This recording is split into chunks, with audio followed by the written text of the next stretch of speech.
Welcome back. To Express, the National Hockey League posted an interesting message to fans on its website. Of course, a lot of interest over this issue as the lockout continues. It says it's committed to negotiating around the clock to reach a new contract with the Players' Union that is fair to the players and to the 30 NHL teams. But there were no talks Sunday on the first day of this lockout, and none are planned. Nothing going on today either.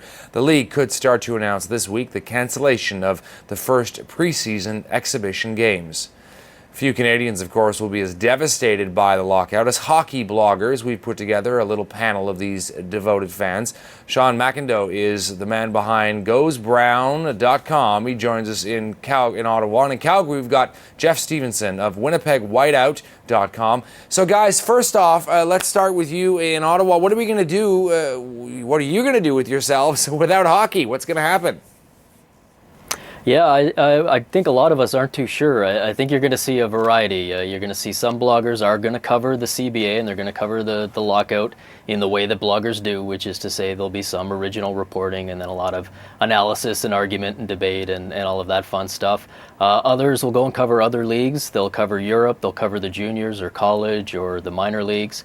Others might dive into the history books, and then probably, unfortunately, a whole bunch of hockey bloggers will just write less and less as the lockout goes on, and hopefully they'll come back once the lockout's done, but maybe not. That'll just be yet another unfortunate side effect of this whole lockout saga. Jeff, weigh in on this. What's your take, this dry spell that's looming? Well, Sean said it pretty well there. It is going to be a situation where much like the media, you're looking for stories, you're looking for ideas to write about, and there's only so many times you can say the sides are still 20 meters apart in a deal there. So, for ourselves, we obviously have a background of covering the AHL and ECHL franchises in the Winnipeg Jets organization, so our focus will probably turn more to covering the St. John's Ice Caps and Colorado Eagles than they have the first year, which was obviously a lot about the Winnipeg Jets and the return of hockey to Winnipeg. Yeah, I want to ask you about that, Jeff, because of course it is the return to Winnipeg of the Jets, and now this. So that's not exactly the way this whole thing was supposed to shake down. Certainly not for your city, your team. No, and it's going to be interesting because there's obviously a lot of growth that happened in the downtown core. I don't live in Winnipeg now, but I've tried to visit it frequently, and when I got back out there, even in the summer before the season started, there was a different buzz, a different energy in that city. Kind of seemed like the soul of Winnipeg had returned to it. And it'll be interesting to see what effect this lockout has, especially if it drags on long term and regular season games are lost. Sean, how much of your time would you say, you live, breathe, and eat this sort of stuff, but goes into actually watching hockey, writing about hockey, talking about hockey? Yeah, it takes up a ton of time. I'm a Leaf fan living in Ottawa, so not only am I watching the games and trying to write about them, but then I come into the office and it's just 8 straight hours of people dropping by my desk to talk about the latest Maple Leafs disaster and to let me know how much better the Senators are doing. So there's going to be a big void there. Even the summer's tough, but at least usually there's some sort of news.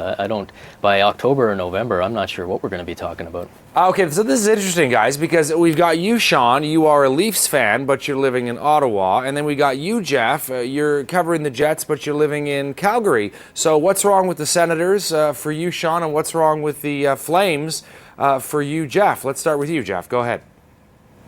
Well, for me, I've born and raised in Winnipeg, so I always joked with my parents and friends that I might consider moving back to Winnipeg if the Jets returned, and the Jets have returned. I'm still in Calgary, but I'm a Jets fan for life, and no matter where I live, that's not going to change. How about you, Sean? Yeah, same deal. I grew up just north of Toronto, so I was a Leaf fan my whole life growing up. I moved to Ottawa just as they were getting a team, but I'd already lived through most of the Harold Ballard era for the Leafs. There's too much pain there. There's no way I can go back now. I gotta ride this thing out. All right, guys, let's start with you, Sean. You were just talking there. If you could say one thing to Gary Bettman right now, what would it be? I would say get back to the bargaining table, make a deal. The game's not in crisis. There's no need to have this lockout. And please, if you do nothing else, let somebody else handle the PR, because hockey fans are sick of seeing Gary Bettman give press conferences. Yeah, well, I think that's fair to say, especially in this country. And finally, Jeff, last thing about this. What's your take on how long this could go? I mean, there's a lot of ominous stuff swirling around. What's your gut telling you? Well, my gut is that it's probably going to be a couple months that it'll go on. I think as we get closer to December and the time when that Winter Classic cancellation would have to be made, I think that's going to be the one pressure point that the owners and the league does have, being their big marquee event, and the one that there's a big draw in the States and in those markets where it's not really traditional hockey. So I think that's going to be the big pressure point for the league, and if it gets past that one, then it could be kind of scary for how long this goes, because unlike the lockout in 2004 and even in 94, the players' union does seem jointed and solidified in the fact that they're not going to just be bullied around this time and bullied into taking a deal just so they get a paycheck again. I want to thank both you guys for coming on the show today. I appreciate all your insights on this, and keep up the good work. Thank you. Thank you, anytime. We're going to take a quick break here on Express. We'll be back right after this. Stay with us.